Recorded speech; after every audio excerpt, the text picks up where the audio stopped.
ऐसा नजारा शायद ही आपने पहले कभी देखा हो। कई अरब डॉलर की लागत वाले न्यूक्लियर स्ट्रेटेजिक बम्बर्स को महज 30 सेकंड में राख होते देखना कोई आम बात नहीं है। हाल ही में जो वीडियो सामने आया है उसने पूरी दुनिया को चौंका कर रख दिया है। नीचे जो हवाई जहाज आपको दिख रहे हैं ये वही स्ट्रेटेजिक न्यूक्लियर बम्बर्स हैं जिनकी गिनती दुनिया के सबसे घातक हथियारों में होती है। भारत के पास ऐसा कोई एयरक्राफ्ट नहीं है और गिने चुने ही मुल्क हैं जो इस तरह की ताकत रखते हैं। अब हैरानी की बात यह है कि यूक्रेन ने कोई महंगे हथियार नहीं चलाए बल्कि मामूली लागत वाले ड्रोन से रशिया की उस एयरफील्ड को टारगेट किया जहां ये बम्बर्स खड़े थे। एक के बाद एक सभी बम्बर्स को निशाना बनाया गया और तबाही के वो सीन रिकॉर्ड भी हुए। यूक्रेन की तरफ से जो अनुमान बताया गया है उसके मुताबिक ये नुकसान 2 अरब डॉलर से भी ज्यादा का हो सकता है। करीब 40 एयरक्राफ्ट्स इस हमले में तबाह कर दिए गए हैं। इस पूरी घटना की खासियत ये है कि सिर्फ हमले के बाद का नहीं बल्कि हमले के दौरान का वीडियो भी सामने आया है जिसे खुद एक ड्रोन ने रिकॉर्ड किया था। यह वीडियो यूक्रेन सरकार ने जारी किया और इसने एक बार फिर दिखा दिया कि आज के दौर में तकनीक और रणनीति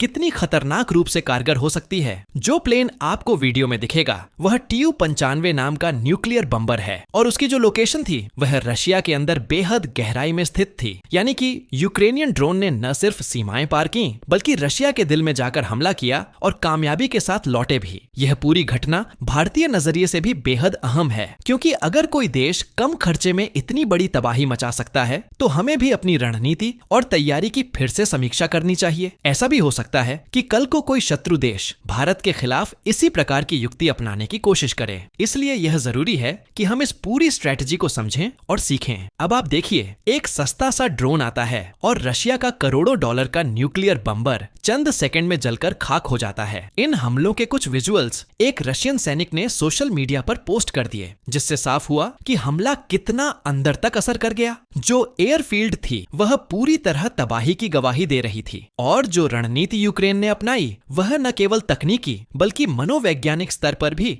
रशिया को झटका देने वाली थी। आज जो कुछ भी हुआ वो सिर्फ एक हमला नहीं था बल्कि रूस के सैन्य इतिहास में दर्ज हो जाने वाली एक ऐसी घटना है जिसे भूल पाना उनके लिए नामुमकिन होगा। कई लोग शायद यही सोच रहे होंगे कि ये तो बस एक हमला था, कोई बड़ी बात नहीं, लेकिन हकीकत में यूक्रेन ने एक नहीं बल्कि पूरे रूस में अलग अलग जगहों पर इतने हमले किए हैं कि गिनती भी मुश्किल हो जाए। यूक्रेन ने इस बार सिर्फ हमला नहीं किया बल्कि टेक्नोलॉजी का कमाल दिखाया है। उनके द्वारा इस्तेमाल किए गए ड्रोन साधारण नहीं थे। इनमें कृत्रिम बुद्धिमत्ता यानी आर्टिफिशियल इंटेलिजेंस लगा हुआ था और यह AI किसी फिल्मी सीन की तरह विमान के सबसे कमजोर हिस्से को पहचानता है, उसकी लोकेशन को स्कैन करता है और फिर बिल्कुल सटीक तरीके से वहीं जाकर खुद को गिरा देता है। ये खुद नष्ट होने वाले ड्रोन हैं जिन्हें सुसाइड ड्रोन कहा जाता है। हमला करने से पहले ये वीडियो रिकॉर्ड करते हैं और जैसे ही अपने लक्ष्य पर पहुंचते हैं विस्फोट करके अपने साथ सब कुछ खत्म कर देते हैं। अब अगर रूस का नक्शा देखा जाए तो आप चौंक जाएंगे। यूक्रेन ने सिर्फ सीमावर्ती इलाकों को ही निशाना नहीं बनाया बल्कि रूस के अंदर बहुत गहराई तक पहुंचकर हमले किए हैं। साइबेरिया जैसे दूर दराज इलाके जो चीन की सीमा के पास हैं वहां भी हमले हुए। रूस के उत्तर में स्थित क्षेत्रों, समुद्री पोर्ट्स और यहाँ तक कि पनडुब्बी अड्डों पर भी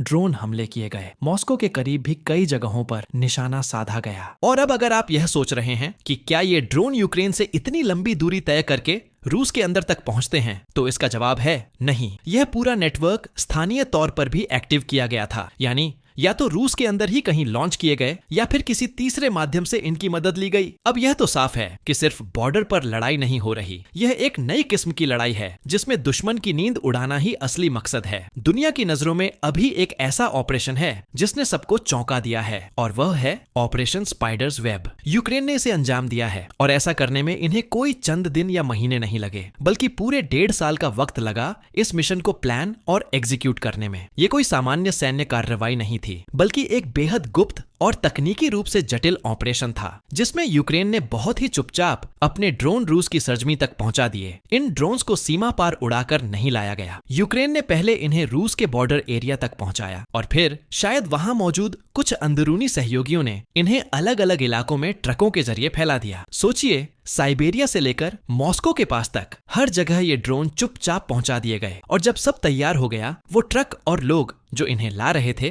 गायब हो गए। उसके बाद जैसे किसी सीक्रेट कोड का इंतजार हो रहा था, उसी तरह जब वक्त आया तो इन ड्रोन्स ने एक एक करके रूस की मिलिट्री लोकेशंस पर हमला शुरू कर दिया। जो वीडियो सामने आई है उसमें साफ देखा जा सकता है कि ट्रक को एयरबेस के नजदीक पार्क किया गया। ट्रक का दरवाजा खुला और उसके अंदर से ड्रोन बाहर निकले। ये ड्रोन आत्मघाती हमलों के लिए तैयार थे। कुछ ने मिलिट्री फैसिलिटीज पर सीधा हमला बोला और कुछ ने बारीकी से चुने गए टारगेट्स को नुकसान पहुंचाया। ये सब यूं ही नहीं हो गया। यूक्रेन ने बाकायदा इन एयरबेस की मैपिंग की, उनके स्ट्रक्चर को समझा और फिर उन्हीं पॉइंट्स पर ड्रोन तैनात किए जहां से उन्हें ज्यादा से ज्यादा नुकसान पहुंचाया जा सके। अब आप सोचिए, एक तरफ रूस है जिसके पास दुनिया की सबसे ताकतवर आर्मी मानी जाती है और दूसरी तरफ यूक्रेन जो सीमित संसाधनों के बावजूद इस तरह की एक्शन ले रहा है। और इस पूरे घटनाक्रम के बाद रूस की प्रतिक्रिया भी सामने आ रही है। पहली बार कुछ रूसी अधिकारी और नागरिक सोशल मीडिया पर या लेखों में खुलकर यह कह रहे हैं कि अब इस समस्या का कोई स्थायी हल निकालना होगा। इसका मतलब यह है कि तनाव अब और खतरनाक स्तर तक जा सकता है। मुझे एक बात बहुत चिंता में डालती है, अगर इतने डीप लेवल की ड्रोन वॉरफेयर आज हो रही है तो क्या कल को कोई देश भारत के खिलाफ भी इसी तरह की प्लानिंग कर सकता है? इस तरह के ऑपरेशन से सबक लेना जरूरी है। फिलहाल जो कुछ हो रहा है वो सिर्फ हथियारों और मिसाइलों की लड़ाई नहीं रह गई है, ये अब मानसिक स्तर की टकराव बन चुकी है। यूक्रेन ने जिस स्तर की प्लानिंग